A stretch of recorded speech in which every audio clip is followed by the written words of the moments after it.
tous et bienvenue dans la Minute Techno Alimentaire. Aujourd'hui, une question relative aux poudres, poudre de lait ou poudre de sérum.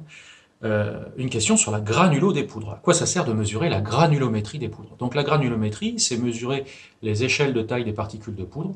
Donc ça va en gros entre 125 microns et 0,5 mm, donc 500 microns. Et on mesure ça soit à l'aide d'un granulomètre laser, alors c'est un peu compliqué, ça coûte cher. On en a un à l'ENILIA, si des fois des entreprises ont besoin. Plus particulièrement, on le fait avec un tamisage particulier, donc avec 5 tamis qui ont une granulométrie de 500 microns, 350 microns, 250 microns, 125 microns. On met un échantillon de poudre et puis on laisse descendre la poudre progressivement par vibration et on mesure les quantités de poudre dans chaque partie.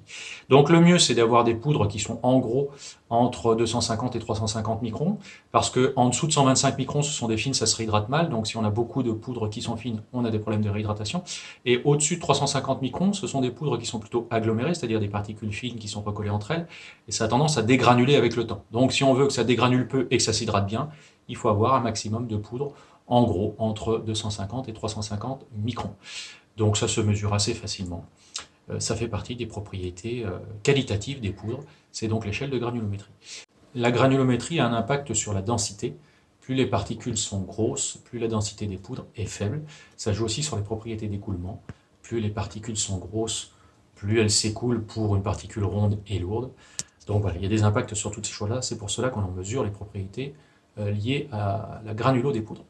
Voilà, si vous voulez avoir d'autres informations sur les poudres laitières, je vous invite à venir dans nos écoles, notamment à l'ENIL de Surgères, enilia-ensmic.fr, et je vous dis à bientôt pour une nouvelle Minute Techno Alimentaire.